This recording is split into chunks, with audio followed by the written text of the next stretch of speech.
அவர் எனக்கு தெரிஞ்ச வரைக்கும் எல்லா இடத்துலயும் போய் சவுண்ட் விடுறாரு, காட்டு கூச்சல் இருறாரு. துரோகம் தமிழ்நாடு முழுவதும் சென்று பேயாட்டம் ஆடிட்டு இருக்கு, தலைவிரித்து ஆடுது.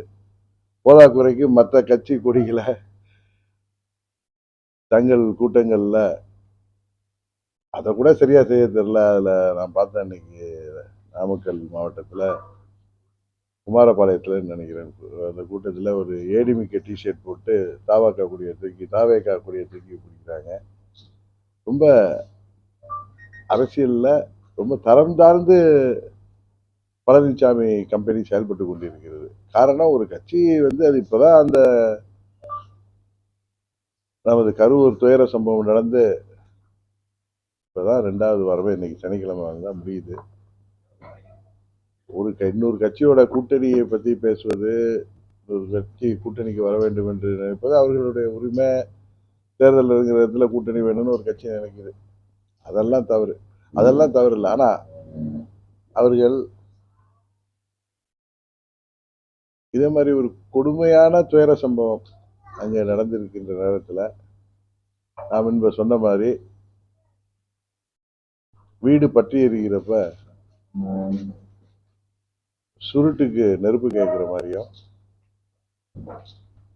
ஆடு நினைதுன்னு ஓனாய் கண்ணீர் விடுற மாதிரியும் பழனிசாமி செயல்படுறது, அது எல்லா அரசியல் கட்சிகளுக்குமே ஒரு தர்ம சங்கடத்தையும் தலைக்குணைவையும் ஏற்படுத்து. இந்த நேரத்தில் நான் மிகவும் மதிக்கின்ற ஒரு பத்திரிகை, அதுல தாவேகா கொடிகள் அதிமுக கூட்டத்தில் வீசப்படுகிறது, கூட்டணி நெருங்கி வருகிறது, இது குழப்பத்தில் தினகரன்னு போட்டிருக்காங்க.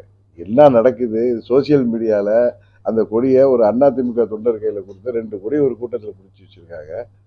இன்னும் நான் பார்த்த தாவேகாவுடைய அந்த நாமக்கல் மாவட்டத்தில் அது வன்மையாக கண்டிச்சு நம்ம நிர்வாகிகளோ தொண்டர்களோ யாரும் வேற கூட்டங்கள்ல, மாற்று கட்சி கூட்டங்கள்ல போய் கொடியை தூக்கக்கூடாது, கொடியை ஆட்டக்கூடாது அப்படின்னு கூட போட்டிருக்காங்க. ஆனா அவங்க இல்லை, அது ஏடிஎம்கே டிஷர்ட் போட்டு ஒரு இன்னொரு கட்சி தொண்டர் போய் யாராவது கொடியை பிடிப்பாங்களா? அதை கூட சரியா தெரிய செய்யல பழனிசாமி கம்பெனிக்கு. அதாவது தாவேகா தங்க கூட வரணும்னு அவங்க நினைக்கிறதோ, அவங்களுக்கு அழைப்பு விடுறதோ, அவங்கள்ட்ட போய் கேட்கிறதோ அவர்களுடைய உரிமை. ஆனா விஜய் அவர்கள் என்ன மதுரை மாநாட்டில் கூட சொன்னார், எங்க தலைமையில தான் ஆட்சி அமையும், எங்க தலைமையை ஏற்று கூட்டணி வாங்கன்னு சொல்றாரு, மற்ற கட்சிகளுக்கு அனுப்பி விடுறாரு. அப்ப பழனிசாமி விஜய் அவர்களின் தலைமையை ஏற்று அந்த கூட்டணியில் செல்வதற்கு தயாராகிவிட்டார். அந்த அளவுக்கு எடப்பாடி பழனிசாமியுடைய கட்சி இடிஎம்கே பலவீனமாயிட்டு வருவதா காமிக்குது. ஒரு கட்சியை கூட்டணி பேசுவது, கூட்டணிக்கு அழைப்பு விடுவது என்பது வேற. அவங்க தொண்டர்கள், அவங்க கொடியை இவங்க அதிமுக தொண்டர்களை வச்சு எடப்பாடி பழனிசாமி தன் கட்சி தொண்டர்களை வைத்து அந்த கொடியை தூக்கி பிடித்து அது ஊடகங்கள்லாம் அது வெட்ட வெளிச்சமாக வந்தது. இந்த நேரத்தில் இன்னொரு தமிழ் பத்திரிகை, நம்ம மிகவும் மதிக்கின்ற ஒரு ரெப்யூட்டட் பத்திரிகையில தாவேகாவும் எடப்பாடி திமுகவும் கூட்டணி பார்த்து நெருங்குகிறார்கள், அதை பார்த்து தினகரன் குழப்பம். எங்க 2017 நாங்க பழனிசாமி துரோகத்தை எடுத்து கட்சி ஆரம்பிச்சப்ப தாவேகாங்கிற கட்சிலாம் இல்லை. எந்த ஒரு கட்சியும் இன்னொரு கட்சி தன்னோட கூட்டணிக்கு வரும் என்று தொடங்கப்படுவதில்லை, அரசியல் நடப்பதில்லை.